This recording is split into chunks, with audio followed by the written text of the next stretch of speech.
Friends, welcome into another edition of the Soccer Tejas podcast.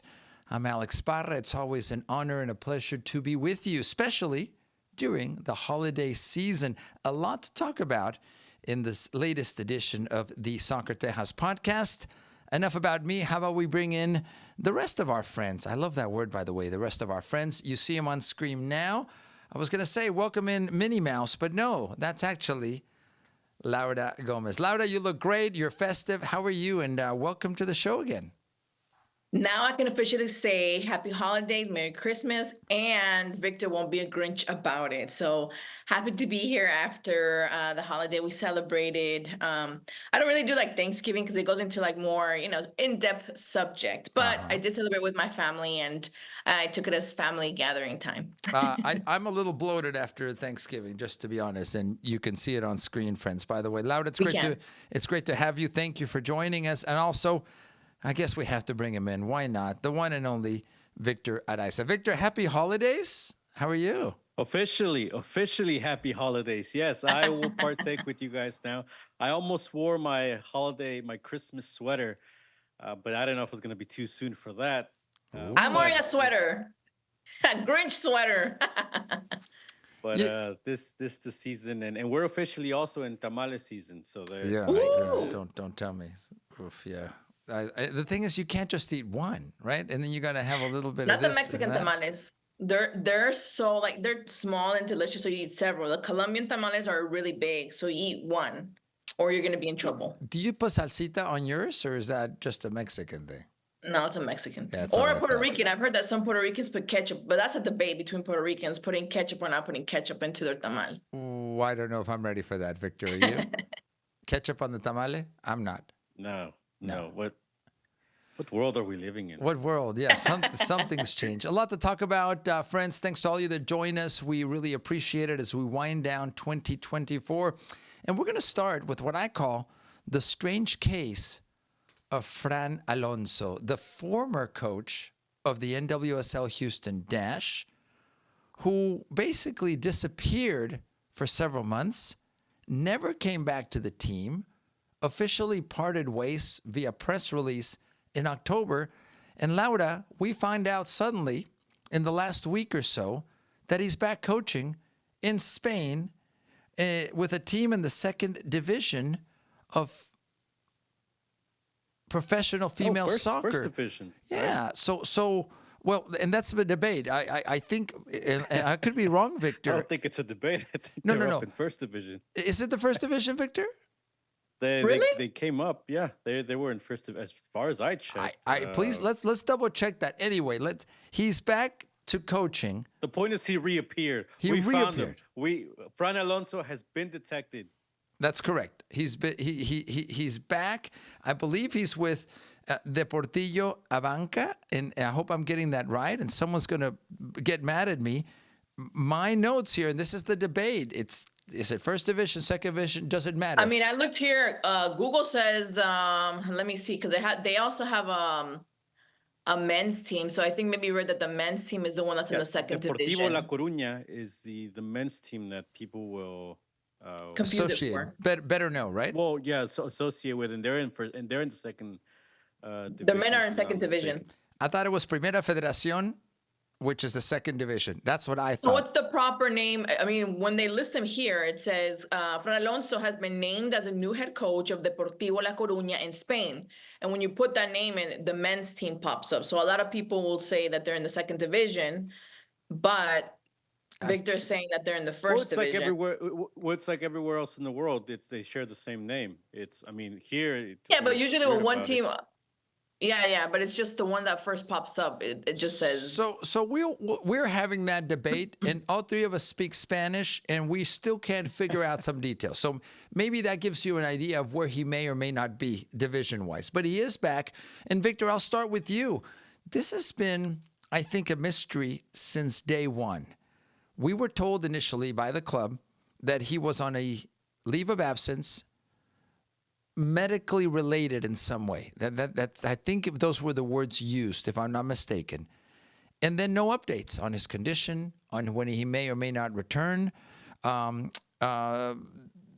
then clearly there was an interim manager that came in, Coach Ricky, and Which was his assistant. his assistant, and he took over the team. And as we look back, whenever there would be questions about it, there was no real response from the club saying we can't talk about it. Your thoughts, Victor, of where we find ourselves with Coach Fran Alonso, who I also understand, and Laura, you can confirm this, that he's not talking about his time with Houston much because of a signed agreement? Confidentiality issues, what he said when asked about it by the Spanish press in his presentation with Deportivo La Coruña. The women's team, obviously in Spain, for the counterpart to the men's, they play as far as I'm concerned, in the top division, and that's going to be one of his priorities, is to keep them in the first division. Last I checked, they were second to last. But like like you said, it is a big mystery, and he arrives with all this pomp and circumstance of he just came from the best league in the world, and he mentioned it about the NWSL.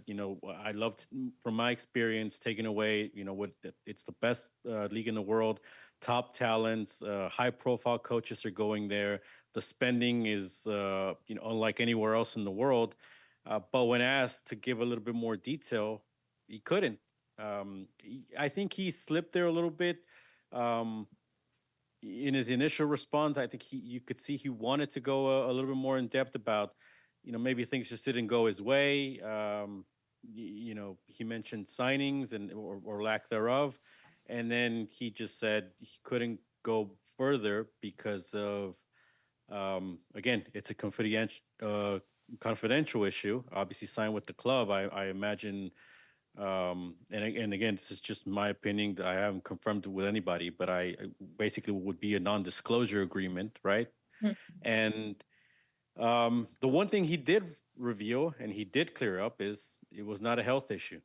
And that's the one thing that we always got the runaround with the Houston Dash. When we tried to go to the organization, I can at least say that personally, maybe not officially, maybe we're trying to get stuff on background. What was said to us was that it was a health issue, and because of the matters of being a health issue, legally the club couldn't go further, right? That's at least the explanation that I got.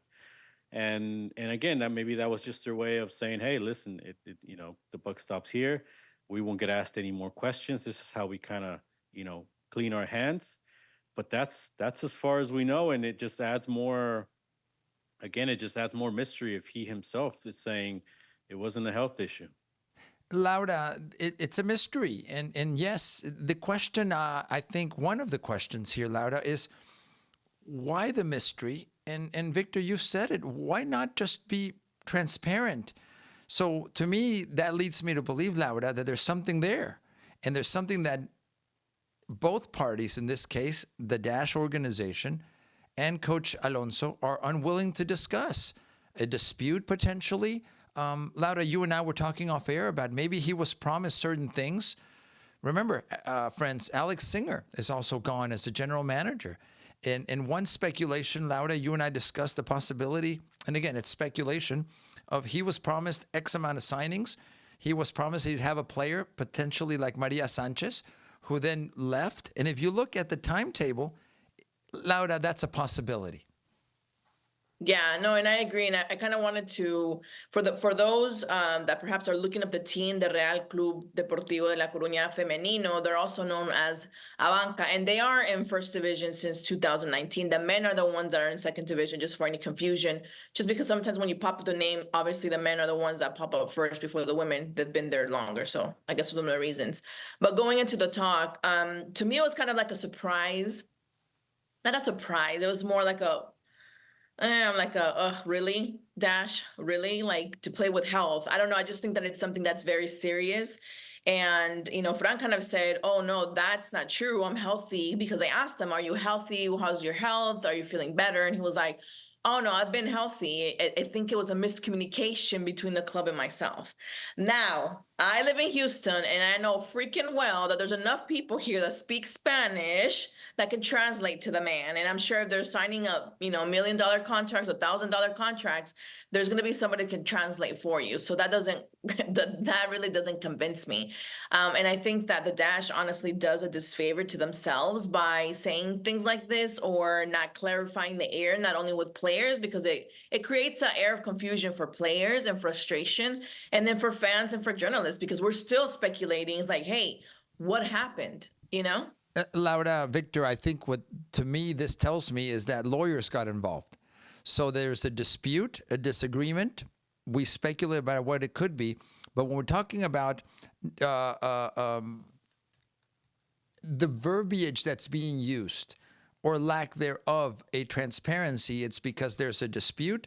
Lawyers got involved and they said, listen, for this to work out, and I'm gonna read it from this perspective.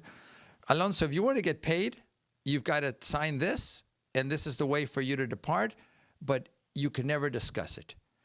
And then I think that'll be hanging there. I think where we, on the journalist side, doubt an organization is when this was apparently not a health issue. Mm-hmm. Alonso says that. So then can you trust, Victor, the organization moving forward? And what wait so long? And why wait so? And now, when is it now a fair question to ask months later? Hey, well, we still want to get the Dash side of this story, and Yeah. I think that's the other coin that needs to drop if it ever does. It won't. But at least finally we got the Alonso side of it, and look, he said it's not a health issue. It just basically he's saying the Dash lied to you. Because, and I think it is, like he said, it was a bit of a communication issue in that, No. we see sometimes when players, right, get injured, right, sometimes or appear in the injury report. That's how they, maybe something's going on, a personal issue, Right. I think you see that all across the world in soccer teams. I think maybe that's what maybe behind the scenes, again, we until we get more of a detail, which sounds like we're never going to get it, because there's an issue there between of confidentiality that obviously the Dash probably don't want that side of it out, from just assuming from how all this went down. But again, I think that's maybe how it seems now, right? Looking back, it went down. They try to say, hey, look, Alonso's not going to be in the press conference today, because I remember there was a press conference that week for a game coming up. He's going to miss it due to illness. And we're going to put Ricky Clark here. And then we never saw him on the sidelines, right? And then it just turned into a leave of absence. And I think that's probably where some of that confusion started, which, again, maybe if maybe they just try to lie to us, try to do a white lie, right? Yeah, Which ended but up costing Victor, them in the long run. but with confusions, I know for sure I wasn't the only journalist to ask continuously about him. How's his health? How is he doing? No, and look, So and I'm not there excusing was enough it. I'm time not to clear it saying. up. I'm just trying to understand how this went down. But obviously, it shoots down all credibility that they have, whatever they had left. Because again, I've knocked them for years for not being transparent, for just not telling the truth, for not involving more of their fan base, more of the media.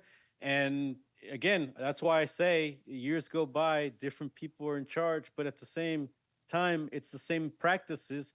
And that's why you don't get people to games. That's why you don't get players that want to come here. And that's why, there's a root in a lot of these problems, because you don't run things the way they should be, by just being honest and just being truthful. And again, this is just a simple matter.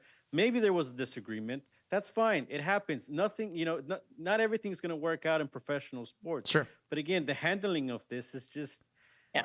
Well, it's confusing, and it's amazing that it comes out to this level. the curious case of Fran Alonso, friends, is what I call it. There is another possibility, Victor and Laura, is that Fran Alonso was part of this, and he hasn't been transparent. And if we had the full story could from be both true. sides, to be objective, Victor, we haven't heard the Dash potentially say, listen, we did everything we contracted to do. We actually worked to bring him back, and he didn't want to. I don't want to speculate. Laura, he was here less than 4 It months, was 5 months. less than 150 days. I think he was like 141, 42 days. something Laura, like that. what if he said simply, I'm homesick. This isn't working for me. I like the European lifestyle. This is Yeah. something. I'm going to say this. It's too hot here. This is crazy. I'm going back to Yeah. where he was coming from the UK. So are all these possibilities? Sure. The problem with not being transparent, Victor, to your point, is that then there's this speculation, then And blame. blame and doubt. And when you start doubting a team and their intentions, that's when people start losing trust.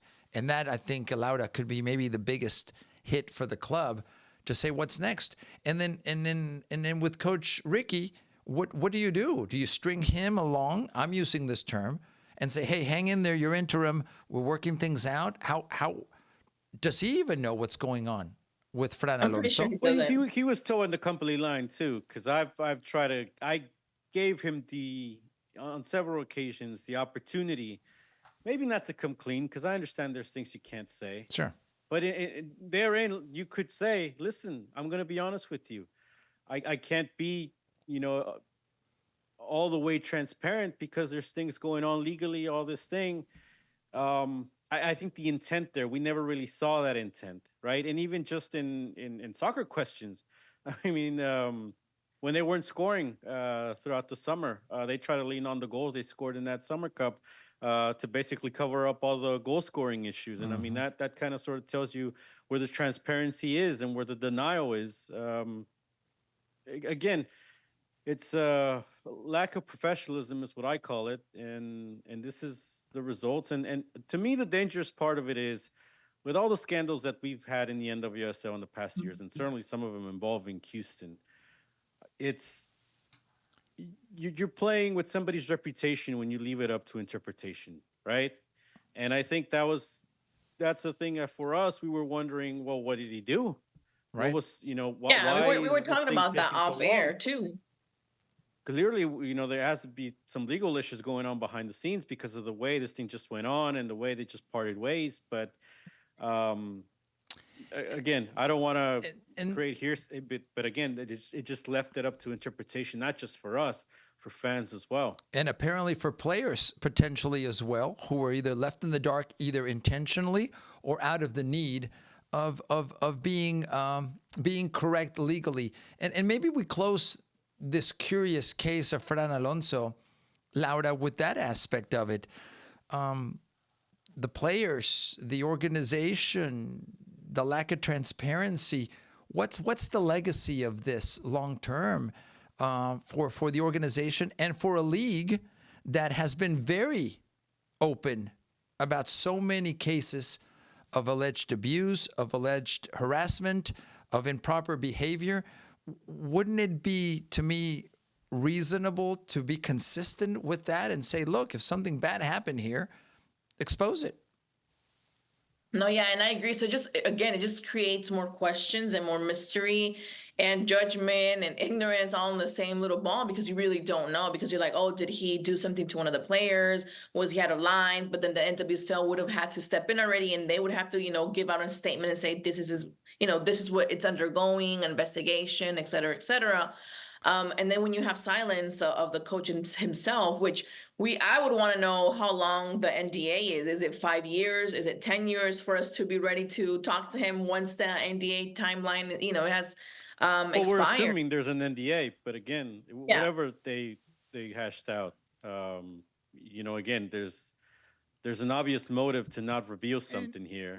Yeah, but it's what we're saying. It just creates more mystery, and that's not needed. The club doesn't need those kind of things because you're like, was it him? Most likely, everybody will blame the club. And if he was homesick, say it. Coach was homesick and he decided to leave us in the middle of the season. Bye, next. it would be more clear, and you would be saving the name of the Dash, which is already kind of, hurting for past experiences and the result itself and the culture the team has had. So for me, it's kind of like whoever's doing the major marketing or PR for the Dash has kind of missed out in that. I think that we're in an era that if you get in front of the problem, it's better than to kind of, put the fire out. Like, I just think that there's different strategies. And I think that they've always used kind of like the hush hush type, and that hasn't worked out. And I don't think it's working out now because people, they have more questions now that they had, before Fran Alonso was hired by this other team, because now they're like, okay, well, he's healthy. Obviously, he wants, Well, he wants to be a coach. Sure. What's going on? So the funny part about this is they had during the season installed a new VP of communications and then proceeded to part ways with that same. So that just tells you where your communications department is. I think that's a fact, Victor. I don't. You're not editorializing in any way, but speaking of the changes that the organization has gone through midseason, the Dash in particular, obviously. Ironically enough, the VP of communications made her first press conference, and that was the Fran Alonso press conference. So again, just tying all this in. And Alex Singer is gone. Fran Alonso is gone, Right. and so was the the technical director of communications. Correct, technical director is gone, and so have players, franchise players, the face of the organization when the season started, Maria Sanchez. Maybe we close this segment talking about the Dash, talking about the curious case of Fran Alonso. What happens to Ricky Clark? I know he would love to continue long-term with the club. None of this can happen. And again, they might be breaking news that we're not looking at now at this moment. But I don't think anything moves forward without a GM. That GM then has to evaluate Coach Clark and then. So several pieces have to fall into place. I imagine the organization is going to be very thorough to not repeat the kind of mistakes that happened in 2024, because then, Laura, that would certainly be leadership then committing similar mistakes. And we all make mistakes, trust me. Yeah, I just think, again, it's what we've mentioned before, what Victor just mentioned, what I mentioned, what we mentioned, is just the lack of transparency.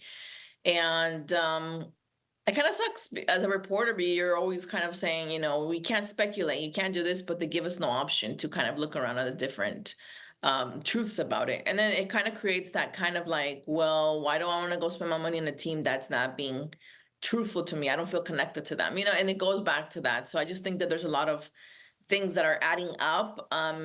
Even with, being a new ownership, like I still think that they have a lot of the old ways instilled into this organization that need to be really looked at and analyzed and be gone with. Victor, if this were the Rockets or the Astros or the Texans, do you think it would have taken months of any coach disappearing? No, absolutely not. We would have known. I mean, again, therein lies the importance of media coverage, of more, investigative journalism. Right. And again, we have those same outlets in town, but none of the mainstream media is going to go a step further and look into some of this stuff, for whatever reason. But, again, when you talk about the rebuilding of the Houston Dash, because that's what we're trying to get back to, right? Sure. Where does the club remedy this? Where does the club get better? I don't think we're going to get him coming clean, right? The owner, Ted Siegel, is a lawyer. So I would imagine that he had some say in how this went down. And again, let's see, maybe they're trying to reset. We'll see when the new press conference is, if it'll be when we'll hear if the owner speaks again, if we hear, the COO, Jessica O'Neill, because at some point they're going to have to, I would imagine, hire a general manager and then a new head coach, which will come first. We'll see. But that would probably be the next press conference unless they call something this offseason. They didn't do anything like Dynamo where, Pat Onstad came out and sort of gave a recap of the season, where they are and where they're going in the offseason with the press, right? They didn't do that for the Houston Dash.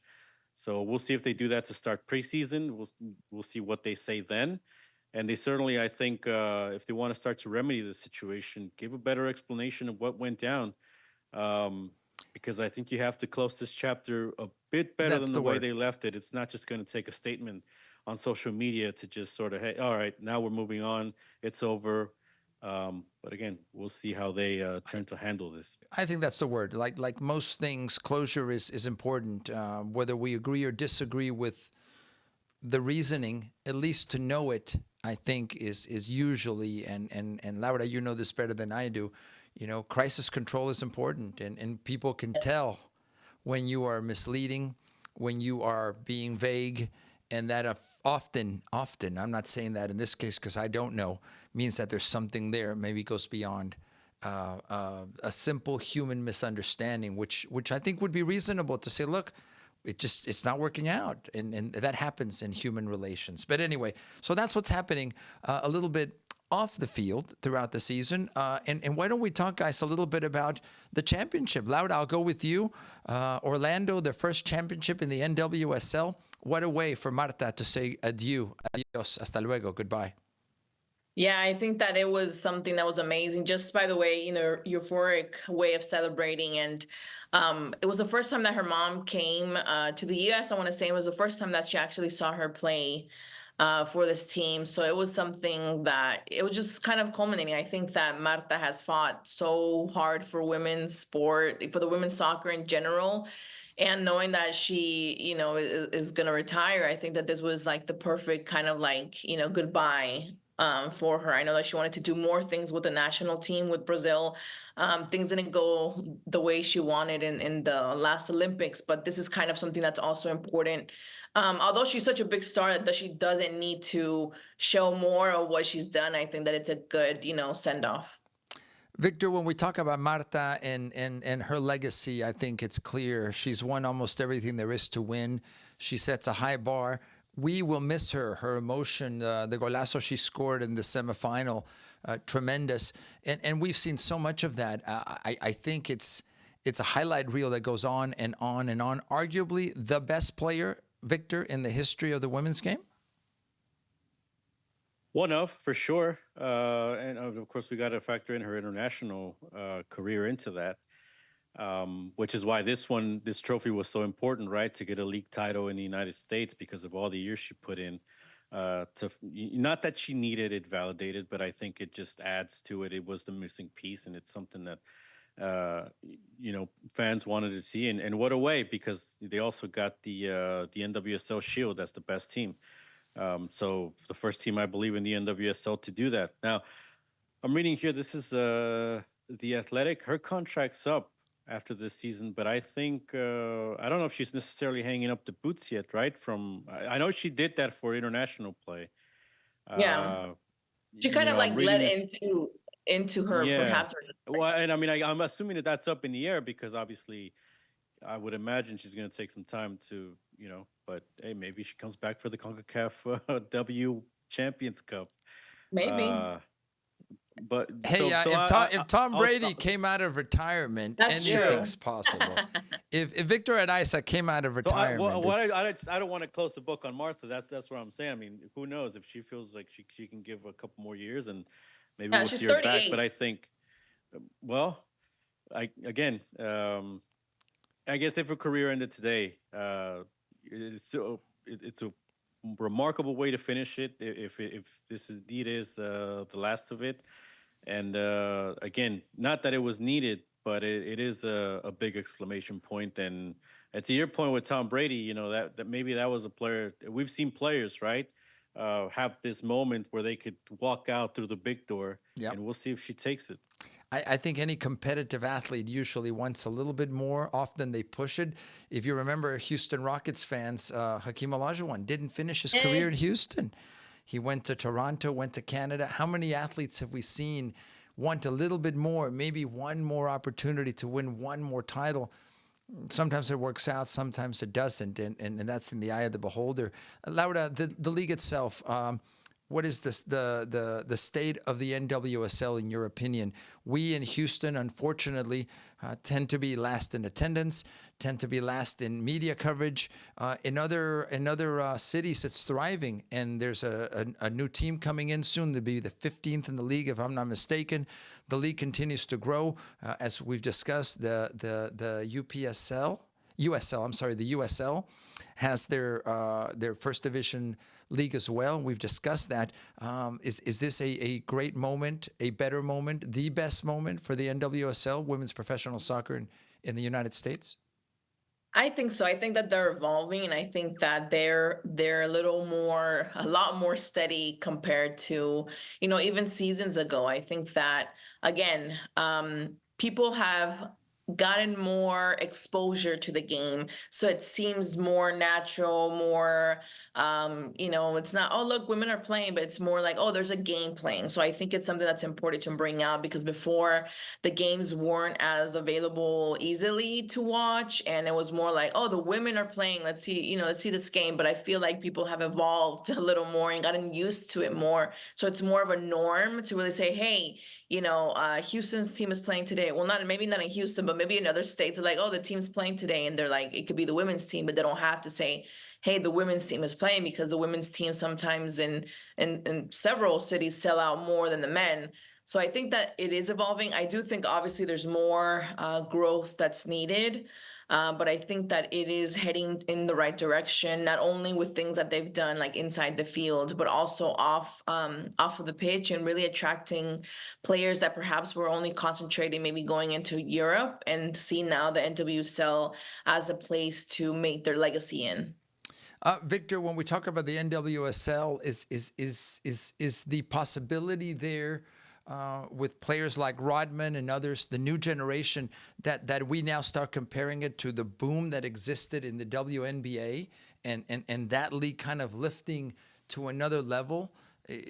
I think it has to do with the stars. Is Trinity Rodman maybe part of what's coming next? We talk about Marta and her legacy.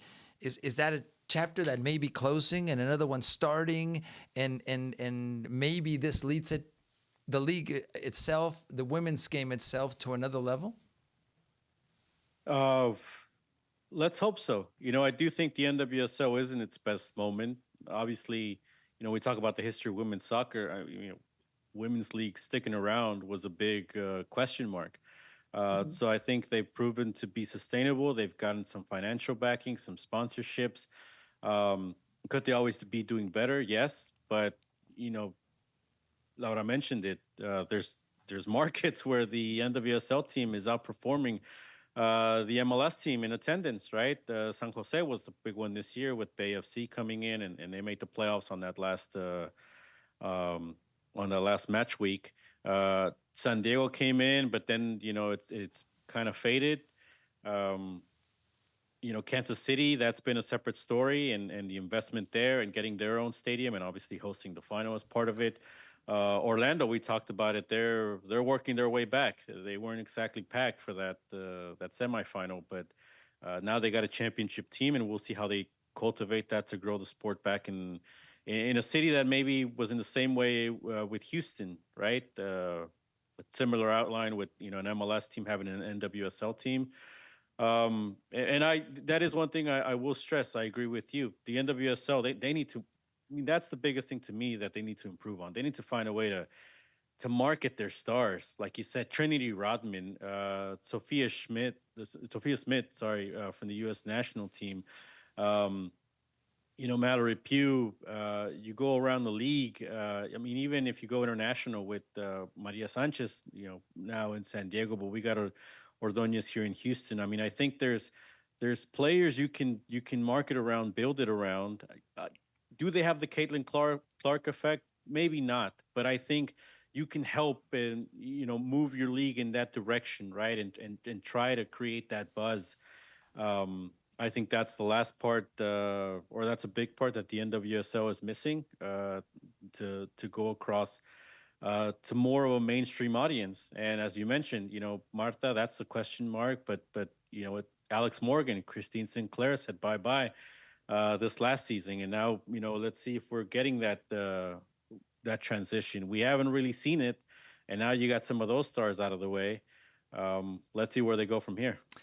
Laura, the last word on where the league now, after celebrating a championship, or Orlando celebrating a championship. And like Victor mentioned, it's a team that went mostly unbeaten throughout the season, nearly unbeaten throughout, and then winning it all. Clearly the best team, the best two teams actually played in the finals, something we rarely see. We'll talk about the MLS shortly, how that didn't pan out in that format. But where do you see the league? And I know you're a huge advocate of women's sports and women's soccer in general. I'll have you put on your general manager hat for the league and think, hey, we're doing well. What else can we do? I know, Laura, you always want more and better. Yes, no, and I agree with a lot of things that Victor said. I think Whoa. Everybody heard that. Well, because he agreed with me first, so I'm just agreeing with him again with what I said already, but he did more details. I do think that exposure is important. We have seen, of course, obviously there's backing up monetarily, and I think that yes, there's more exposure and the games are more readily available, but I also think that just seeing them in different locations and different commercials, like it's one of those, I think it's either one of those places that you shop for like home improvement stuff. I don't know. And, Messi comes up and, takes the card, or I don't remember what he does, but Messi's there. I'm like, does he really need that money of that commercial? No, he does not. So in my mind, it's like just exposure of it. Yes, he's here in the MLS, he's here in the US. Right. And like all these HEB commercials with, the Houston Astros, right? And the just seeing Texans. them with the Texans. So I want to see that kind of thing, not only for the Dash themselves as a team, but also more exposure with the NWSL in itself, with little things like that. I don't know, just it could be a small commercial of like a Christmas present, like, hey, you don't know what to get your mom or your dad or your boyfriend. Look, here's a championship jersey, things like that. That I've seen done with, the NFL or with the MLB or MLS, that I've seen commercials like that aren't necessarily talking about, hey, go to the game and watch us play, but more like, oh, eat this cereal or go shopping to this mall or do, blah, blah, blah, blah, blah. So I want to see more of that. I want to see the women more involved in that. I want them to, be seen more as like they're also there to sell other things in the sort of sense, but to have them be seen so much that little kids know who they are even before they know what they play, in a sort of sense. That takes work. That takes expense in marketing and in having the vision, number one. But I think you're both right on it. For the league to grow, for the sport to grow, whether it's taking and using the platform of the Men's World Cup that's coming in less than 2 years to North America, all of that has to be used to continue to grow the sport. So congratulations to Orlando in their first championship. Maybe, Victor, you're correct, and Marta will be back, and we'll have another rising star like Trinity Rodman in the final. Did you want to add something, Victor? Yeah, all that, because I think again, just want to reiterate. I know we said it in the last episode, but I want to just mention Haley Carter, the former Houston Dash goalkeeper. I believe we said was a product of Friends with Texas, if I'm not mistaken. GM for the Orlando Pride, and is getting a share of her credit for this title. And I don't want to harp on why didn't she get a chance here, but I think it just kind of goes to show. But why didn't she? Yeah, and Giles Barnes, assistant coach there at Orlando, former Houston Dynamo. So just two Houston links on that team. Absolutely. So there, friends, talking a little bit about the NWSL that just wraps up their season, about to wrap up the season, and that may be the transition we make now, is the MLS. And let's talk about the two semifinals. And Victor, we'll start with LA. The Galaxy, not FC, taking on Seattle. Seattle, a team that Houston knows well, but a victory for LA Galaxy, who are once again in an MLS Cup Final. They are, and we saw them here at the end of the regular season, and the Dynamo got a win over them in dramatic fashion. But I think after that loss, they sort of got back to what they were doing so successfully throughout the year. Obviously, Ricky Puig has been phenomenal this year, and it's a shame that he's going to miss the final with an ACL injury. Going out and getting Marco Royce, finally maybe going back to that bit of a star power. I think that has to be commended, because a lot of times we see that want and desire from fans, right? For a star player like that, they got him, and look where they are. Uh, with part of that star power, of course, Gabriel Peck, who's the best signing of the season. They got him from Brazil. He's been phenomenal, and again, we'll see what they do. We'll see if they can close it. Because the other team, and I don't know if you want, if I'm Sure. going straight to this, or I'll hold it off, I guess, until you introduce us to the Red Bull. Because actually, the one thing I do want to mention with the Galaxy, um,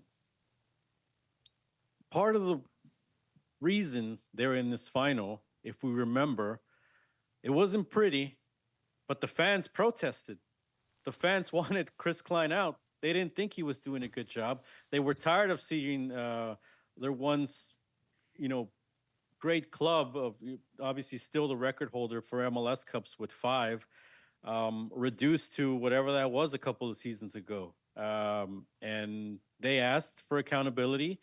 They put their actions behind their words, and I'm sure it wasn't easy to fight that battle, where they basically said we're not showing up. There was even conflict between the supporters, right? Some of them said, well, we're about supporting the team through and through. So then it became, well, the supporter groups that want to elect to be there, we're not gonna chastise you for it, but the rest of us are gonna fulfill this until we get what we're asking for, because we think the team's not living up to it.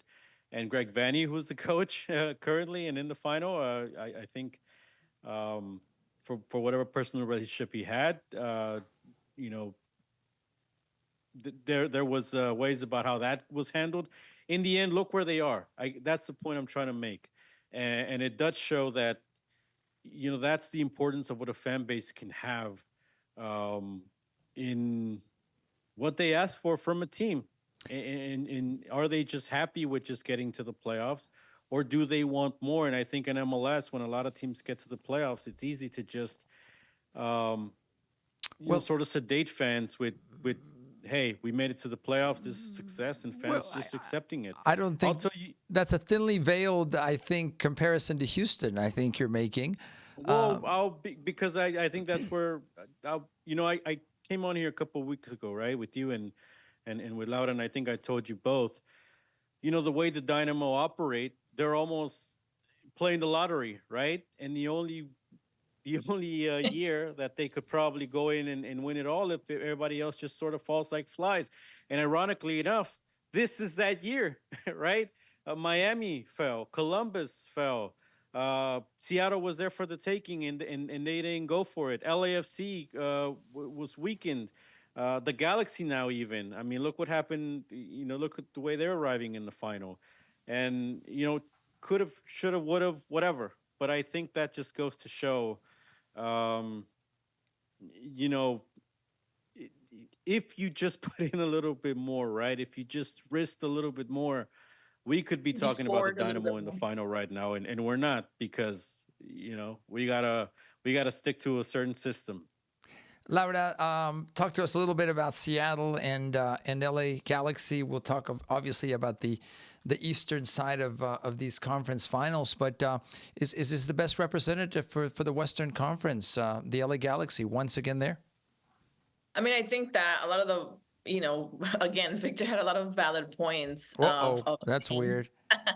Of saying how the teams the ones that everyone was kind of betting towards, kind of fell off, and it wasn't pretty how Galaxy got there, but they got there. And just knowing that Houston was able to beat them, it was something kind of saying, hey, things could have been a different way. They could have advanced more. And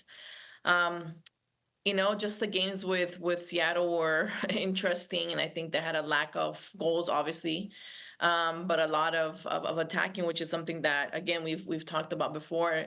Houston is a defensive team, but I think LA is the one that's there. Or is it the best representative? Who cares? They're there. At the end of the day, they're the ones that got there. It is what it is, and let's see what's going to happen. They're there, and they earned it. So why don't we turn the page and talk about the other semifinal or conference final, if you will, Orlando and New York Red Bulls. Victor, this was a match that showed a lot of interest, and New York. Help me out here. You're our historian here. Is this their second final MLS Cup final, or meaning I believe so. it's I rare? remember the one in 2008. Yeah, with the Columbus Crew, they lost that one, and I do believe this would be the second one.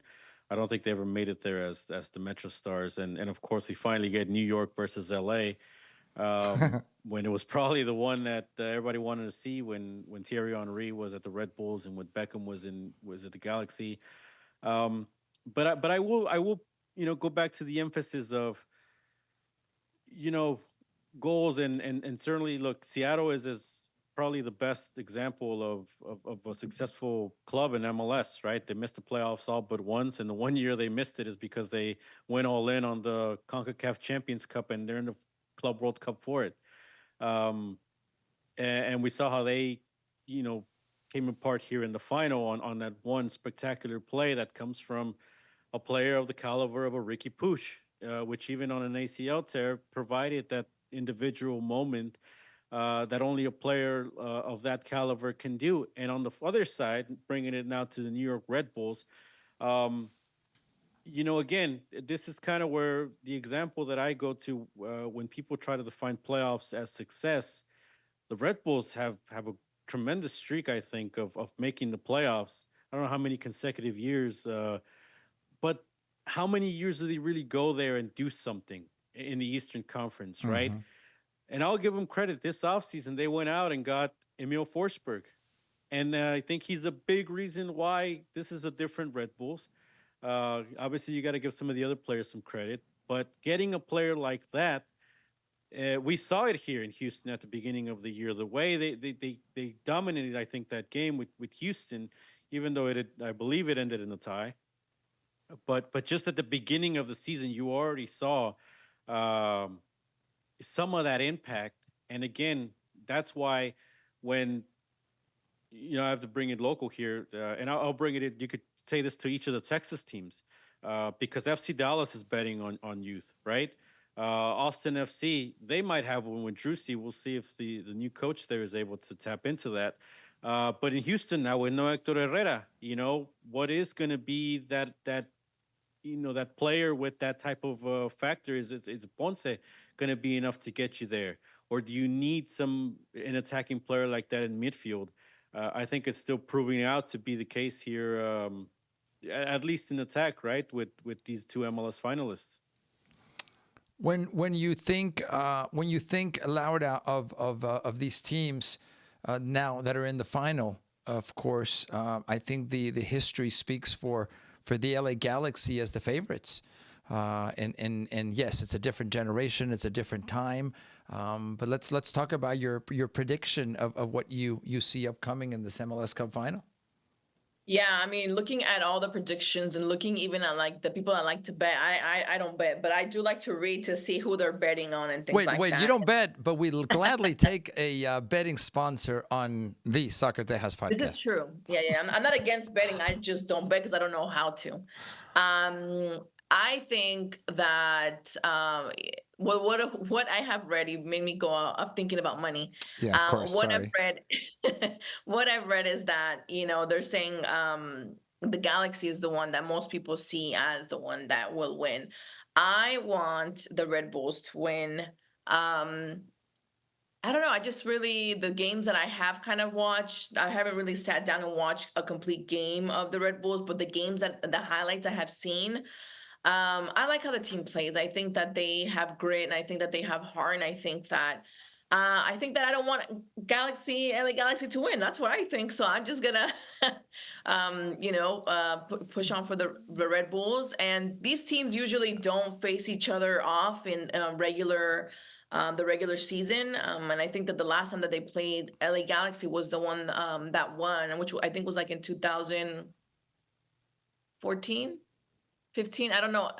Victor, you're the he's the MLS expert. Yeah. Well, don't trust me, because I'm just looking through this here. Red Bulls actually won here. That's how hazy my memory is, and I've been seeing a lot of these games. It's a lot Red of Bulls actually pressure, and came back and won that game after Aliu scored in the 7th minute. But again, Forsberg, even though he didn't come out on the score sheet, that to me was a difference. And obviously Lewis Morgan scored, and that's a good play for them as well. It's tough without Pooch, right? And I think Marco Royce is also having an injury. Regardless, I think getting to the final for both of them is a bit of an achievement for the Galaxy. Let's also remember this is their post Chicharito era. But yes.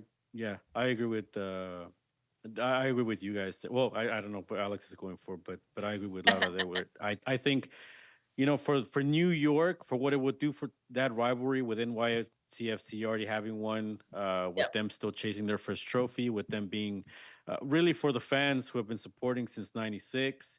And honestly, because they got to take advantage, they got to be a little bit more hungry getting here.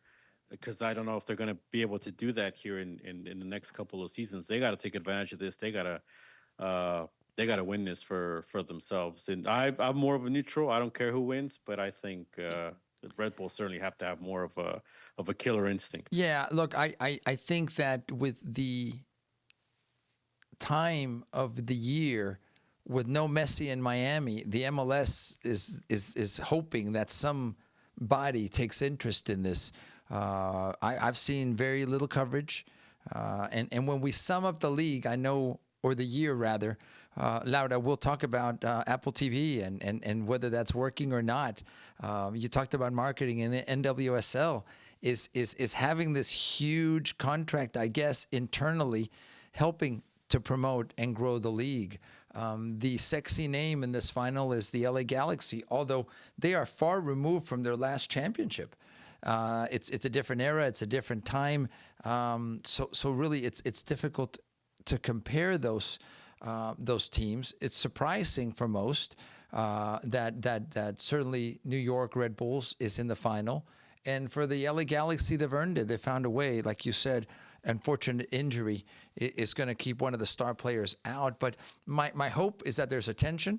My hope that in the competition now with the NFL, with college football and so many other things, that it registers, and the MLS then can use this in some way to continue to grow its positive legacy. I'm neutral, to be honest with you, Victor.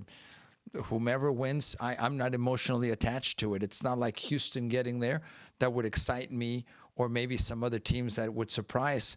And everybody wanted to watch Messi. So the truth, as I see it, is that this is just another final. There's no Messi. There's no sexiness. Victor, am I being a drama queen like I tend to be? Sexiness. No, I mean, I think that's part of, we'll see. I mean, these are the two biggest media markets, New York and, granted, they're playing in Jersey, but a New York team and an LA team.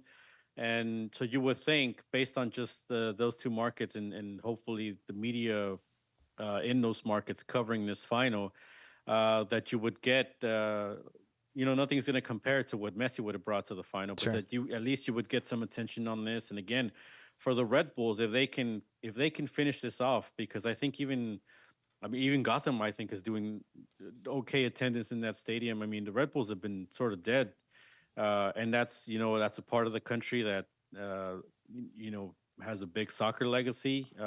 We obviously know all the U.S. soccer names that have come from that area.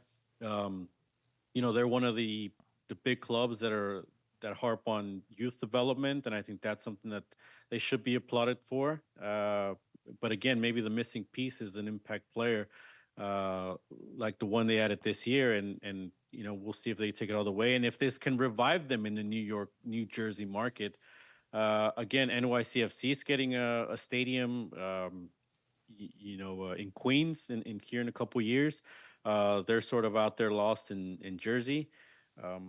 And this thing's going to be broadcast, by the way, on Times Square, which I think it would have been anyways, even if Messi had been in the final, which obviously may have drawn more eyeballs. But let's see who takes it, and hopefully it'll be an entertaining game. It will be during the day too, so that's also working against it. We'll see. So, Victor, let's localize this now and help us out here with news recently of the Houston Dynamo. And We talked about already. We discussed Hector Is there Herrera. news? Huh? Well, it Is there is a great point. Since we last recorded the Soccer Tejas podcast, we knew about Hector Herrera leaving the club, continuing to negotiate with some players, but some decisions have been made by Pat Onstead and company, and they'll be looking for a different goalkeeper. Do you think Steve Clark deserved to stay here a little bit longer? And what were your factors? To me, that's the biggest name of, hey, beyond Hector Herrera, who's not coming back, is, first of all, I don't know if you agree with me, but Steve Clark, 3 seasons with the club, starting goalkeeper since day one, a character on and off the field. I'm sure he will find someplace else to go, but is it Tarbell? Help me out here. Andrew Tarbell looks like it's set to be the starting unless they bring in somebody else in the offseason. Right. I mean, that'll be a story to follow. And Tarbell was the goalie during the U.S. Open Cup run, which I think you got to take that with a grain of salt. Tarbell was previously in Austin, and he lost out to Brad Stuver, who's their goalkeeper. So I don't know if, we'll see. And certainly, is he good enough to play the style that Dynamo want to play, right? Playing with his feet out of the back. But look, I think at some point you had to turn the page on Steve Clark. I didn't expect it to be now because I don't know if he was necessarily a problem, but, you could certainly upgrade. I don't know if Tarbell's going to be an upgrade, but I'd like to see them maybe bring in another younger goalkeeper that could actually be some competition and make it interesting. Victor, I'm interrupting you because you just hit the nail on the head. We heard Pat Onstead say, listen, don't expect us to bring in a Messi. Don't expect us to bring in a top caliber international signing. Are we about to enter another era, Victor, of youth? And is that maybe one of the signs here? Right or wrong, but is that more malleable? Is that something that Ben Olsen can better work with versus not in his system? Is that make sense? To be seen. I haven't seen Olsen be the big youth developer, but maybe we'll be slightly surprised. What I will say is I think the word you were looking for instead of youth is cheap. Are we going to being cheap now? Victor, you're reading my mind. That's what my wife says about me. You're right. You're cheap, Alex. Well, because I mean, in a way, what is it? Younger, faster, stronger, whatever the tagline is. But for me, if I read between the lines, and again, maybe I'm looking too much into it, but it reads we're going cheaper. More certainly, that's one of the things Onstad said. Not the cheaper. I don't think he used the word cheap, but I yes. think financially, fiscally responsible. Fiscally responsible. I believe. There you go. That's one of the phrases. Yes. And I think the way the plan they're going with is 2 designated players and more younger players because that sort of works for them for the salary cap. But again, I don't. To be seen, right? Perhaps they'll prove us wrong, but I think, Xavier Valdez, for example, was a third goalkeeper. He was playing on Dynamo 2. Right. He's another one of these players that, again, when you're talking about youth development, was getting minutes at Dynamo 2 in the past, and all of a sudden now is out of the picture. So what does that mean about the development of the players you're bringing along through your system? I know they're going to point to, we've given X number of players a chance this year. We're bringing up players from the academy, et cetera, et cetera, et cetera. But who's making it to the MLS roster? To me, that's still the big question. Because when you're not developing that talent, then who are you relying on? And that's a big reason of why we see them not just in this modern Dynamo or this Dynamo of recent memory, but also in the past, where because they don't have the youth development behind it, they have to go out and spend, sometimes overspend for players, whether they go to Europe, whether they go to South America, whether they go to some of the lower levels in USL. But that's also a big part of why they always have to go out and get players from other teams or sign players from other leagues because they don't have the youth aspect to it. Again, it's still to be seen, but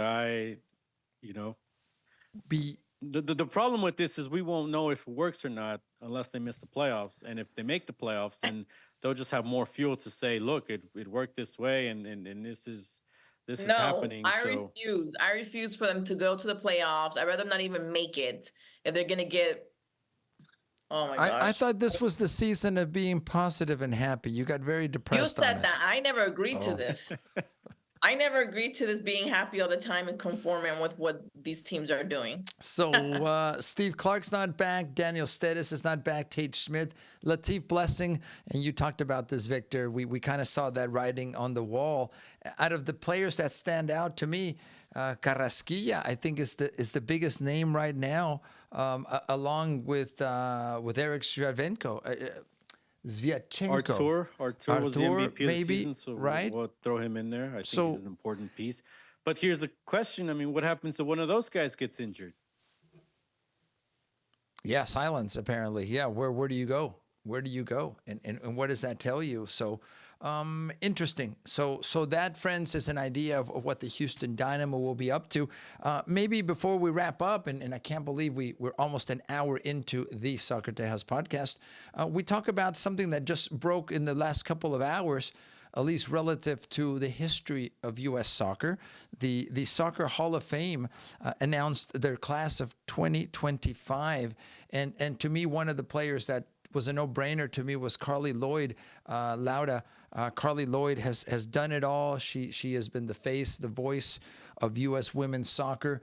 Well-deserved. And we're rolling some video right now that Alexi Lalas actually was the one that surprised her with the announcement.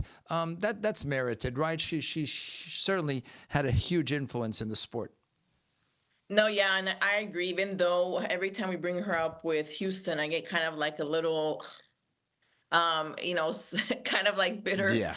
sweet taste of what she did here and the emotions that everybody was so happy that she was here and there's a new era and blah blah blah. But I won't go into dark times. And then she left. But let's talk about what she did for women in soccer. And I think that she did a lot, and she created a lot of not only things on and off the pitch, but also the way that she said that she was older, but she was still pushing her body because she felt like she could still do it. And, all the barriers that she broke, I think that she's more than deserving of being there. And, it's good to see that. It's good to see more women in that. But I also want to highlight, I know that Carly Lloyd has recently been more like the face, and we see her like she was at the Olympics, being a commentator and things like that, and kind of like the era of the women's U.S. soccer team and the face. But I also want to name the other one that was also there, that she was, old school goalie, and she was part of like the first time that the U.S. actually won. Are you talking about Mary Harvey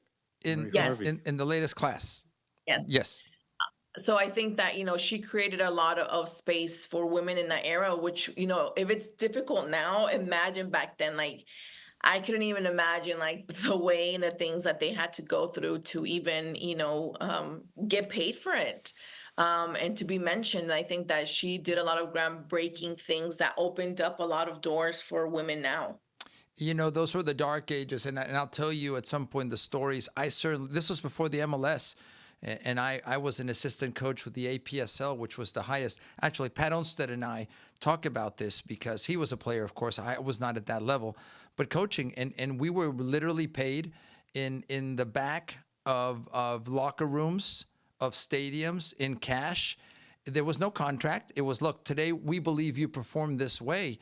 And that's the way players were paid. And this was, at least on the male side. On the men's side, what I can attest to, the women's side, if they even got paid or their expenses taken care of in the early years of professionalism, would have been a lot. So we've come a long way. Victor, that was one of the 5 inductees of the 2025 class. Talk to us a little bit about Nick Romano. He is a goalkeeper that basically is known, Romano, for being with Real Salt Lake, but he also had a stellar career in the MLS. Well, absolutely. If I'm not mistaken, several records in MLS, but obviously one of the best goalies in the history of the league. I think you just mentioned it, RSL through and through, but maybe that worked against him. If he had been in a bigger market, maybe he would have had more fame. right? Certainly had a spell there with the national team as well. And the U.S. has always had good competition at goalkeepers, but no, absolutely for what he did with Salt Lake, helped them to an MLS Cup, helped them to a Champions. Then it was the Champions League, the CONCACAF Champions League, when they were almost the first team that got that trophy. And again, in those years when MLS was competing with the bigger budgets of Liga MX, where I think now it's sort of And gotten closer, right? That gap has been narrowed. and yeah, But absolutely one of the most historic players in the history of the league. and Raimondo was capped several times, represented. He wasn't quite the regular, right? And but we did see him at times shine. If I recall, he was in some important qualifiers, but he wasn't Right. quite the guy, right? The man that was there shining. But he had also a solid international career. Is that fair, Victor? He got some looks, and I think it's tough because he was in that era with Tim Howard, right? Exactly. Yeah. So, but again, standout player in the league, and absolutely deserving of making the Soccer Hall of Fame. So there's two of the class of five: Carly Lloyd, Chris Armas, another player that with MLS and national team experience, if I'm not mistaken, Mary Harvey, Nick Raimondo, we mentioned, and then on the admin side, if you will, Mark Abbott. I guess to close out this topic, I'll start with you, Laura. The U.S. Soccer Hall of Fame, and if I'm not mistaken, this is the physical location is in Dallas. I visited a few years ago. It's not huge, but for those of us that love soccer, it's impressive seeing the jerseys, even from the old NASL days. Seeing Pelé's jersey there, among others, the history. The history continues to grow. Having a soccer Hall of Fame, I think, is an important part of the legacy. Many years ago, I used to fight it and say, "Look, how is Alexi Lalas a Hall of Famer?" But he is by the criteria that's used. He was able to play at a high level in the United States. He played for Serie A. He's a voice in the sport. That's the legacy of U.S. soccer. Our U.S. soccer is are we headed in a right direction, a good direction there, Laura? I guess that's maybe my question. Yeah, I mean, I think in other countries they have those already. Like I was able to go to one in Brazil, in Rio de Janeiro, if I'm not mistaken. I went to several cities and I can't remember. I'm older. But they had all the, things that Marta had done. They had Pelé, they had Kaká, Ronaldinho, Rivaldo, like all of the major names that you can even think of were there. And, it was pretty big because they have such a rich history in soccer. So for the US to do something like that, even though maybe it's in a smaller scale, and to put women in there as well, I think that it's important, especially again, like you mentioned, women that played the sport in the years that were really just the beginning in the 90s, late 80s. So I think it's something that needs to be passed down to the rest, and hopefully in a couple years, people will be, so in love with soccer that it will be bigger. That memorance will be bigger. The location will grow. And we'll have more names in there, and I think that it's something good to look back at because, having history of it, I think it's important. Not erasing history, but Yeah. having the correct part of history is important for not only us right now to remember, where soccer came from, where it's at, and where we want to see it. Yep. The National Soccer Hall of Fame. I think officially it's not called the U.S., but the National Soccer Hall of Fame in Frisco, Texas. Victor, is this a shrine to our sport in this country? Again, I remember being a little kid and watching the NASL, watching the New York Cosmos play the Tulsa Roughnecks, and that means something to me. The few memories I have left, and going to Skelly Stadium in Tulsa, Oklahoma, and getting my first taste of, hey, my home team. I'll always remember that in a positive way. This helps to grow the sport, Victor. This helps to have many of us identify with it, and at times maybe even disagree with it. But that's part of the fun, isn't it? It is, and I agree. Look, I think where it gets iffy, right? It's not just with the soccer one. I think now with all these several Hall of Fames, right, across music or across other sports, sometimes these things could get a little bit crowded, right? And I think that's where the discussion is always, you know, where do you if you can even put a limit on something like this. But I think, you know, again, from some of the names that you mentioned, you know, they were absolutely at the top of their respective leagues or their categories. So I think absolutely they deserve to be in. And I love the idea of having sort of a museum to it. I don't know if Dallas or Frisco is the best way to have it or the Sure. best place to have it. Um, and certainly next to an MLS stadium. You know, I'd like it to be something more like what the NFL has in Canton, Ohio, right? Or baseball with Cooperstown or something like that. But let's remember, I think a couple of years back, I mean, it wasn't even something like that. So I think we're slowly making those strides, and certainly to remember some of the important players that have made a difference in American soccer. Because again, the history is long. It's not just MLS and you know what's happened since 1996. Right. Um, so you know, I Well, think it's neat. I wish we had a Houston Soccer Hall of Fame, or just, you know, or a soccer wing of a Houston Sports Hall of Fame, right? To maybe localize it a little bit more. you know what? And I'm sure other cities could do the same. Victor, and if it doesn't exist, we should do it ourselves. Let's put it that way. There's a lot of rich history. But you know what? They say this about wars. The winners are the ones that write the history. My only disagreement with the National Soccer Hall of Fame is the emphasis on the leagues that are there, on not telling the full story, because the winners, in this case MLS, in this case U.S. Soccer Federation, they, especially when there's so little from the past leags, right? There's so little history still it's out almost like the history is barely there. You know, you can't deny Franz Beckenbauer and Pelé playing for Giorgio Chinaglia playing for the New York Cosmos, although a lot of that history hasn't been told. But you know the disagreement to this day with the brand New York Cosmos and their fight to be the first division versus the MLS. And those politics is what I'm trying to say. I've gotten in the way of telling the full story. And maybe that's something to explore. But this is better than we've had in the past, and I'm personally grateful for it. So congratulations to the 5 that made it, several that haven't. Quickly, do you think there are any, you mentioned Houston, Victor, any Houston, either former players and or Houston-based soccer players, men or women, who one day should be in that Hall of Fame? I look at Brian Ching every so often. I go, Brian, it's just a matter of time. Should he be inducted, be part of the future class of the Hall of Fame? That's just one name that comes to mind. Victor, I'll throw that at you first. Yeah, I don't have on top of my head the names that are already in that with the links to Houston. To Houston, Right. But I think absolutely. I mean, you probably just hit the nail on the head. Brian Ching's probably gonna be there one day. Dwayne De Rosario, I think, will be there one day. I'd like to think from a communications side that Glenn Davis will be there one day. So these are just 3 names off the top of my head. But You mean Clem Dempsey? Clem Dempsey? Clint Dempsey, Nacogdoches. He's got some Houston ties, and I'm sorry to interrupt you. He's one of them. I'm looking quickly. I think that those are the only ones that I know that are some kind of Houston. Beasley, DeMarcus Beasley, used to correct? play here, and he's in. Yeah. For sure. 2023. Yeah, That was yeah. recent, so I didn't.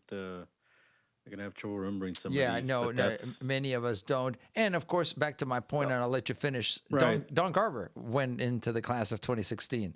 I'm sure he nominated and voted for himself. I'll just leave that one there.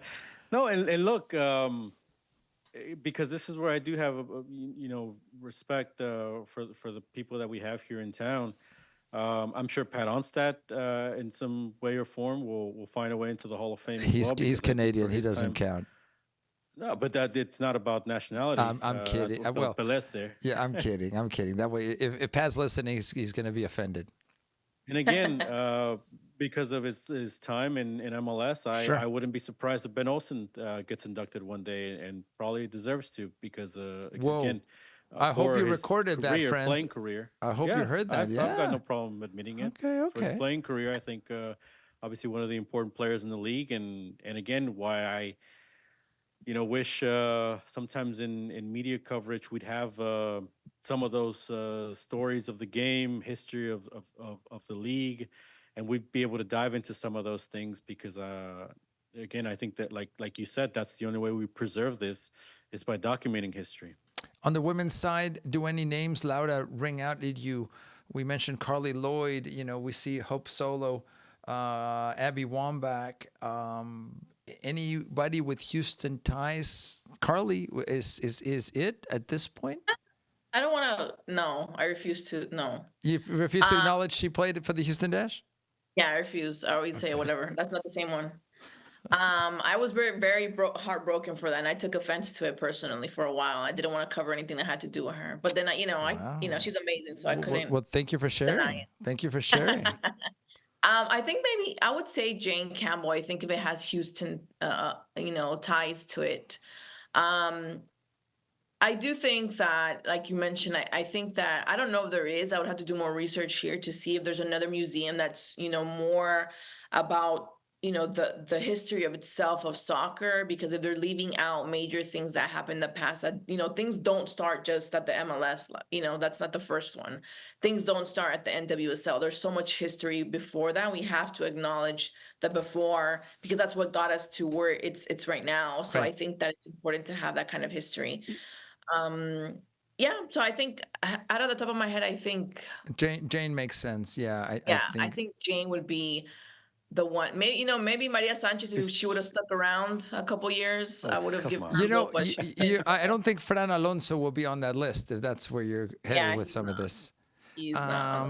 Yeah, but to tell your story, friends, that the Houston in the NASL, North American Soccer League, late '60s, early into the '70s, maybe made it into '80.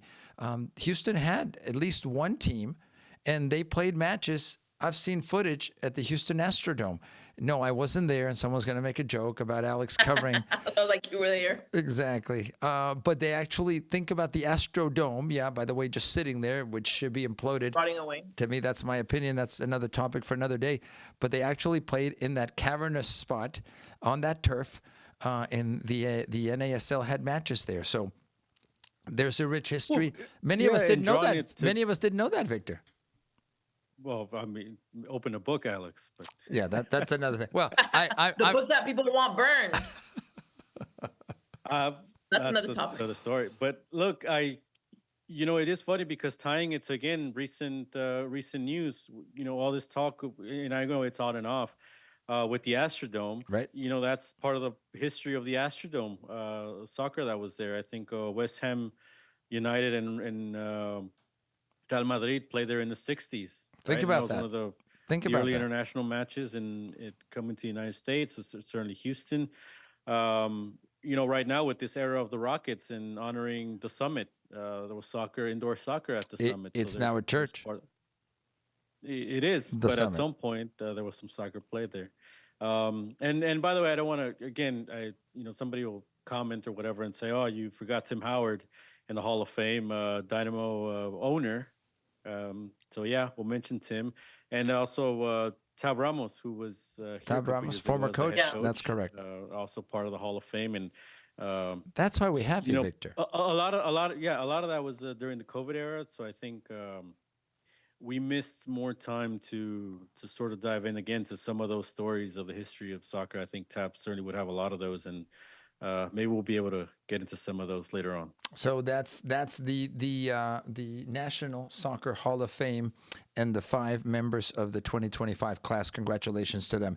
We've got to go, friends. But before we go, what's on our mind? What are we thinking? What are we either dreaming about, not happy about, sad about? Let's start with Victor. Victor, what's on your mind as we close out the latest edition of the Soccer Tejas podcast? I think, look, obviously the MLS Cup is the big deal this weekend, but I'm going to say something near and dear to my heart is Atlético de San Luis is in the semifinals of the Liga MX, so we'll see if they can get to the final. Former MLS coach, by the way, Dominic Torrent, the ex-NYCFC guy, I shouldn't say guy, manager, obviously former assistant to Pep Guardiola at Bayern Munich. as well, Barcelona. So again, sort of tells you, what you can do with the right setup, and again, they got some youth success going there as well, getting to the final of the under 23s, and I believe the women's under 17, if I'm not mistaken. So that's a story I think to follow, because certainly they're not working with the same budget that a Cruz Azul or an America or certainly Monterrey, who they're facing, is working with. And it again kind of shows you if you have a plan in place throughout the club, have some of that aspect from the youth, uh, bring it all together, and obviously Atletico Madrid is part of that plan. Um, well, I mean, maybe that's sometimes all it takes to be in the semifinals. So good on that. And by the way, Velko Paunovic, who's another former MLS coach, was part of Tigres, who just lost in the previous round. So we'll see what happens there as well. And that could be another coach opening. A lot on Victor Araiza's mind, and that's great that we get to hear it. So I know beyond the holidays, beyond Christmas and Thanksgiving and presents, there must be a lot on your mind, Laura. What's on your mind as we wrap up this latest edition of the Soccer Tejas podcast? So many things, but let me quickly go through some of them. I did want to agree again. I know I didn't have the chance to talk because I know we talked a lot this pod. But with Victor saying about the Dynamo, if the Dynamo want to bet on their youth, then the youth system needs a shakeup to actually make that happen and not use it as an excuse to be cheaper, which is something that I've seen in the past that they say, yeah, we're betting on our youth, and I'm like, well, where's the youth? The last one that I can recall that made it to the MLS. I don't mean to totally cut you in. No, Victor, let but me finish. also- And the MLS, the last one that I remember that made it, to the professional was a Memo. What was his last name? Memo Rodriguez, yeah. Yeah, I think that's the last one that I can recall that actually made it out to the MLS. He's been the most successful. Yeah. Yeah, he's been the most successful one that actually, that people can recall. Okay, Victor, I'll give you 5 seconds. Say what you're gonna say. No, the other part is just not blowing these kids up, right? Because it's easy to sort of, it's good to applaud them, it's good to pat them on the back, but also not blowing smoke up, some of these kids and just making them believe that they got it made just because they got a training with the first team or something like that. I think that's also something we mentioned youth development that they have to be careful for and responsible for with some of the dreams of these young children that of course are going to jump at any chance of playing in MLS and signing a pro contract. Yeah, and I think that it could be done. Like, I know at least in Colombia, we've seen a lot of players that come out, like, let's say Atlético Nacional, because it's the one that I follow, and they've played, in the MLS and they've played in Europe. So they have the youth thing kind of building up. Well, right now it kind of sucks, but it has had a history of doing that, of doing like the youth thing. The other thing I didn't want to mention that is also here in Houston, the women's, the She Believes Cup is coming to Houston, February 20th. The US will face off with Colombia. So of course, I'm gonna have to be there either watching it as a fan or covering it. I don't know, I haven't decided yet. And then it's a double header, which is fun because that US one starts at 7 against Colombia, but at 4 we have Japan against Australia. And I think that there needs to be more coverage because all three of this team, Colombia's still not at that level, but I think it's still an amazing team. But the other 3 teams have, gotten their level up to, I would say even better than the men at some point. For sure, the women have been better than them. The U.S. women have been better than the men for years, and I don't think the men are ever going to surpass the women. But Colombia, the women are slowly getting there with the poor resources that they were given, the little resources that they have been given by Colombia and the federation. So I think that all 4 of these teams really deserve our backing up and our coverage of it. Prior and during and after, because I think that it's just been amazing to really see all these teams really grow in little steps. Again, Colombia is not at the level of the other 3 teams, but little by little, I've seen those women really fight for what they have. So I think it's important. That's really on my mind, really wanting to have more people cover it and more information about those teams, because I haven't seen people really talk about it, and I think that it needs to be blown up more. The She Believes Cup coming up in February, correct? Yes, February 20th. So that's one of the things of many that is on our mind. I'll wrap up what's on my mind. And Victor, you kind of alluded to it. Youth, as you may know, I pretended to be a coach, a referee, an administrator for youth soccer. And right about now, there's a lot of stress in families. Why? Because usually high school age kids are transitioning from youth club competitions to high school. And they are stressed about making the team. Mom, dad, we paid all that money for club. I hope I can get on JVA, JVB, on the varsity team. There's a lot of stress for boys and girls who are going through this process. My wish was that, number one, there was a better process and system. The reality is, friends, that high school does not communicate with club. Club does not communicate with high school. And then some of these young athletes have a private instructor, a positional instructor. For instance, if you happen to be a goalkeeper, my hope is that all of you as families and players, mainly student athletes, don't get so stressed. If you're not enjoying some of this, you have to ask yourself, is it worth it? The pressure is there for mom and dad to maybe who live vicariously through some of their children to be successful. Then the pressure of how do I lobby to get in with the coach so he or she can select my son or daughter to be part of their team. It's a cuento, it's a story that repeats itself every year. The stress level is high, and the worst part is often it's not even the athletes who want this. And we make them make choices. We force them to stress and worry and be upset. And at the end of the day, they leave the sport. So I think my wish, what's on my mind, is that we would all somehow find a way to come together for them. High school coaches, who, by the way, may or may not have arrangements with clubs that don't listen to high schools and don't know the workload that's involved and have them still continue to train. And on top of that, parents who are pressuring the kids to say, listen, I've been paying for this for 3 years. You better make a team. And the poor athletes are the ones that end up suffering. But that's our reality, friends, in the world of high school and club soccer these days in the United States. We can and should make it better for them. So that's what's on my mind, because I see so many athletes right now struggling to find a place at that age. They love the sport, but if we don't handle it correctly, they may one of these days leave it, and that would be shame on us. So that's what's on my mind, one of the few things. Victor, some last words as we wrap up the Soccer Tejas podcast. Why are you giving him the last word? Talking this whole podcast. No kidding.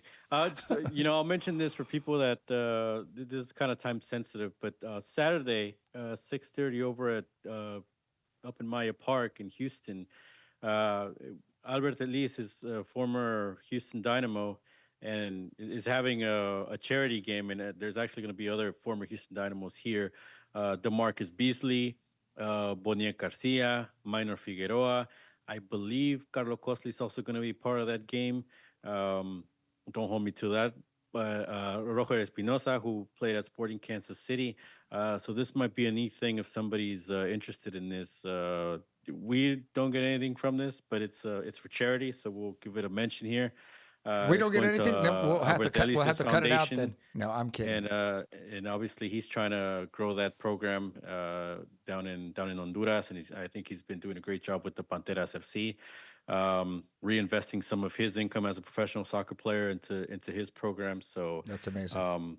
Yeah, for fans who want to see some former Dynamos, there you have it, Maya Park. I'll give you then, so she doesn't get mad at us, Laura, the final word before I close. Go ahead, ma'am. All yours. No, I mean, I just want to close out by saying the same thing as I always say. We have to support our local soccer. And don't let, talking about mental health with youth and also ourselves, I think that don't let the holidays get to you.